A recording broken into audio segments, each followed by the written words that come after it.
Voilà ce qui t'arrive si tu refuses de regarder jusqu'à la fin de cette vidéo. Parce que si tu ne sais pas comment tomber, forcément, bon, tu auras toujours peur de monter, hein.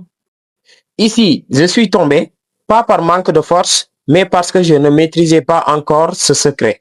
Si cette suite t'a parlé, reste bien jusqu'à la fin de cette vidéo parce que je vais te montrer tous mes secrets, je vais t'expliquer tout en détail et ça va changer complètement ta façon de faire le Einstein ou le ATR. Mais quand même, xoolal bu ko gars yi yéeg man ak yow kase la. Beaucoup de personnes connaissent la théorie du Einstein ou du ATR. Elles connaissent également l'alignement, la posture, mais au moment de monter, la peur intervient et elle bloque tout.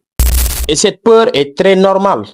Mais dans cette vidéo, on ne va pas chercher la performance, mais on va chercher plutôt la sécurité, le contrôle, mais également la confiance. Parce que le vrai danger en Einstein ne vient pas de la position elle-même. Il vient du fait de ne pas savoir comment en sortir en cas de chute ou en cas de déséquilibre. Et aujourd'hui, on va enlever cette peur ensemble. Avant d'apprendre à monter sans peur, il faut d'abord comprendre ce qui se passe réellement dans ton corps quand tu te trouves la tête en bas. La peur que tu ressens quand tu es en position ATR ou en position Einstein n'est pas mentale, mais elle est plutôt neurologique. Ton cerveau est programmé pour te protéger. Quand ta tête passe au-dessous de ton cœur, il perçoit une situation inhabituelle et déclenche un signal d'alerte.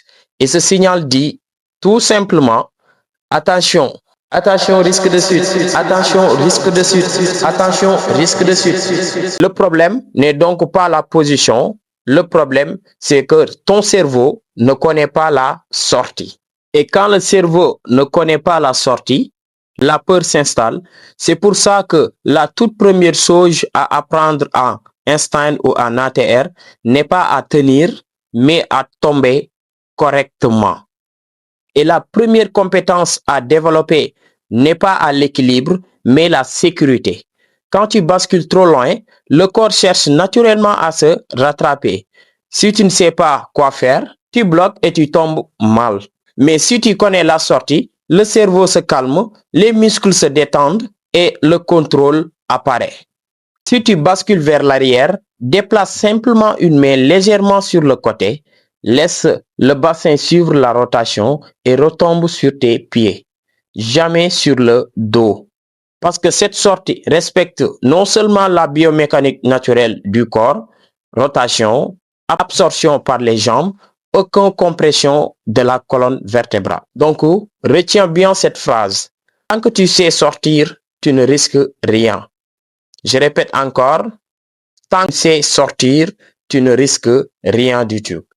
Maintenant que tu sais comment sortir en sécurité, on va voir comment utiliser le mur intelligemment pour construire de la confiance, pas de la dépendance. Et attention, l'erreur à ne surtout pas faire est de monter dos au mur en lançant fort les jambes.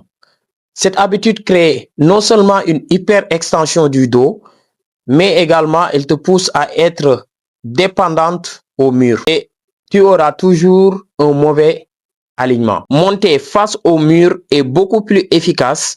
Les épaules non seulement sont engagées, l'alignement épaules, bassin, cheville est respecté. Le corps apprend également la bonne posture. Le mur devient alors un repère proprioceptif. Le mur t'a donné un repère. Maintenant, voyons comment monter en Einstein sans forcer et sans te jeter en l'air. Parce que le kick-up, ça veut dire le fait de lancer les jambes, n'est pas en fait un saut. C'est une impulsion contrôlée. Les mains sont bien ancrées au sol, les bras sont verrouillés pour non seulement protéger les épaules et transmettre la force du sol vers le corps, lancer trop fort, créer une perte d'équilibre.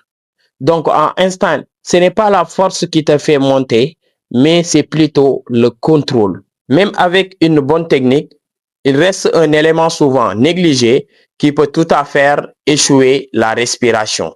Parce que bloquer la respiration crée non seulement une tension excessive, une rigidité, mais également une perte de contrôle. Dans ce cas, ce qu'on doit faire, c'est de respirer calmement. Le gainage est actif, mais sans crispation. Donc, restons toujours gainés, concentrés et la respiration, elle est toujours contrôlée. Souviens-toi cette règle simple que j'ai l'habitude de dire à mes élèves. Si tu forces, tu tombes. Si tu respires, tu contrôles. Parce que la technique, elle est importante, mais ce qui fait vraiment la différence sur la durée, c'est ton état d'esprit face à la chute ou face à l'échec. Maintenant que tu sais monter sans peur et sortir en toute sécurité, il est temps de passer à l'étape suivante. Vu que tu as appris à comprendre ta peur, à sortir en sécurité et à monter avec contrôle, dans la prochaine vidéo, on va voir comment tenir l'équilibre, comment utiliser les mains et comment rester stable plus de 10 secondes. N'oublie pas d'aimer, d'abonner et de liker pour rejoindre la communauté FG Training parce que ici, on vous partage tout ce qui tourne autour de l'apprentissage des éléments gymniques, mais également des séances que vous pouvez faire à la maison en toute sécurité.